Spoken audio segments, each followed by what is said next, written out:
পশ্চিমবঙ্গের তৃণমূল নেত্রী মমতা বন্দ্যোপাধ্যায়ের আরও একটা বিপদ ঘনিয়ে এসেছে। আজকে আমরা ভারতের গণমাধ্যমে যে খবর দেখেছি তাতে করে মানে আরও কোণঠাসা অবস্থা তৈরি হয়েছে মমতা বন্দ্যোপাধ্যায়ের। তিনি এখন আর দলের প্রধান এই পরিচয়টাই আর দিতে পারবেন না। এটি পশ্চিমবঙ্গের আলিপুর আদালত এই নির্দেশনা দিয়েছে। তো আজকের ভিডিওতে আমরা এ ব্যাপারে একটু কথা বলবো। তো ভারতের সাবেক মুখ্যমন্ত্রী তৃণমূল নেত্রী মমতা বন্দ্যোপাধ্যায় এখন দলের শীর্ষ পদাধিকারী ব্যক্তি, এই পরিচয় দিতে পারবেন না। আলিপুরের আদালত এই আদেশ দিয়েছেন। তিনি দলের কোনো প্রশাসনিক কাজ করতে পারবেন না, তিনি দলের নামে কোনো আদেশ দিতে পারবেন না, তিনি তৃণমূল কংগ্রেসের এই প্রধান, তিনি সোজা কথায় যে দলীয় প্রধান হিসেবে কোনো ধরনের ভূমিকা রাখা তো দূরে থাক, তিনি দলীয় প্রধান এই পরিচয় আর দিতে পারবেন না। তো এই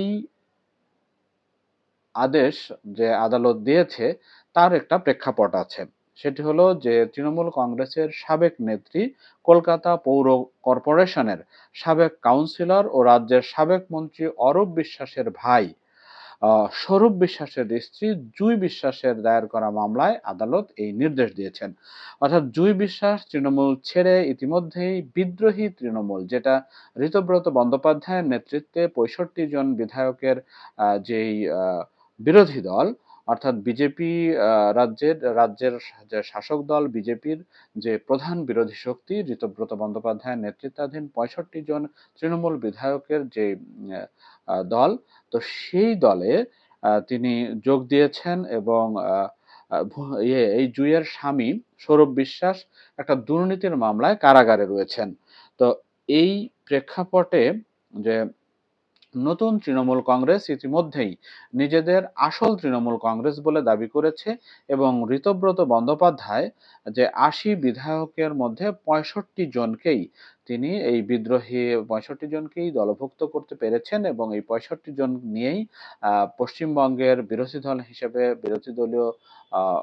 দল হিসেবে তার নেতৃত্বাধীন দল ভূমিকা রাখছে।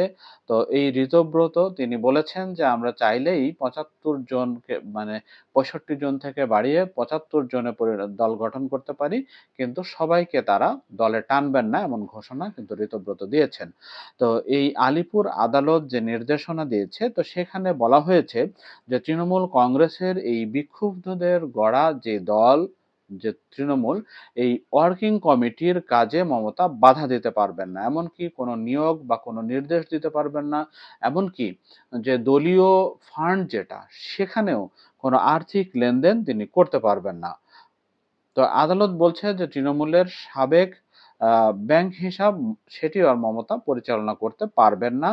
এই নির্দেশ মেনে জুঁই বিশ্বাসের মামলার প্রসঙ্গ তুলে ঋতব্রত বলছেন যে আদালতের নির্দেশ মেনে তারা কার্যক্রম পরিচালনা করবেন। আর তৃণমূলের আরেক বিধায়ক আলিফা আহমেদ, তিনি অবশ্য বলেছেন যে তার দল বিষয়টি পর্যবেক্ষণ করছে। অর্থাৎ মামলায় যে বাদী, সেই জুঁই অভিযোগ করেছেন যে মমতার দলের বহু গুরুত্বপূর্ণ নথি বা নষ্ট পরিবর্তন করতে পারেন মমতা ও তার যে সমস্ত নেতা, তার পক্ষের নেতারা। তো তাই এ বিষয়ে প্রয়োজনীয় পদক্ষেপ নিতেই তিনি এই মামলাটি করেছেন বা এই আবেদনটি করেছেন। তো এরপরে বিচারক ওই অন্তর্বর্তী আদেশ দেন। আদালত এই নির্দেশ দেওয়ার পরে মমতা কোনো প্রতিক্রিয়া জানাননি। তবে আদালত জরুরি পরিস্থিতি বিবেচনা করে এই অন্তর্বর্তী আদেশ দিয়েছেন বটে, কিন্তু একই সঙ্গে তৃণমূলের বৈধতার বিষয়টি খতিয়ে দেখার কথাও বলেছেন আদালত। এ ব্যাপারে আগামী ৬ আগস্ট, আরো প্রায় ১ মাস পরে এই মামলার পরবর্তী শুনানির দিনে দুই পক্ষের কথা শুনবেন বিচারক। তো এমনটি কিন্তু জানানো হয়েছে। অর্থাৎ মমতা বন্দ্যোপাধ্যায় প্রথমত যে নির্বাচনে হেরে তিনি যে শকটা খেয়েছেন, তিনি নিজের আসন, প্রথমত তার দল হেরেছে, ব্যাপকভাবে ভূমিধস বিজয় পেয়েছে বিজেপির নেতৃত্বাধীন দল, শুভেন্দু অধিকারীর নেতৃত্বাধীন বিজেপি ব্যাপকভাবে ২ শতাধিক আসনে জয়লাভ করেছে। তৃণমূল মাত্র ৮০টা আসন পেয়েছে। মমতার প্রথম ধাক্কা হচ্ছে দল হেরেছে, দ্বিতীয় ধাক্কা হচ্ছে তিনি নিজে হেরেছেন। ভবানীপুরে তার নিজের আসন, সেখানেও তিনি হেরে গিয়েছেন। আবার পরের ধাক্কাটা হলো যে তার কথা মতো এই ৮০ জনের যে বিধায়ক, তারা কিন্তু আর চলছে না। তারা মমতার যে মনোনীত বিরোধী দলীয় নেতা হবার কথা ছিল, যার, তো তার বাইরে ঋতব্রতকে সামনে রেখে কিন্তু ৬৫ জন বিধায়ক একটা সমর্থন জানিয়ে একটা বিরোধী দল গঠন করেছে এবং সেই বিরোধী দলই স্পিকার কিন্তু অনুমতি দিয়েছে। এর বাইরেও লোকসভার আসন থেকেও মানে মমতার যারা বিদ্রোহী, মানে মমতার বিরুদ্ধে চলে গিয়েছে পুরো দলটাই। আর লোকসভার আসনে সেখানেও ১২-১৩টা আসন ছিল, সেখানেও একটা ধাক্কা।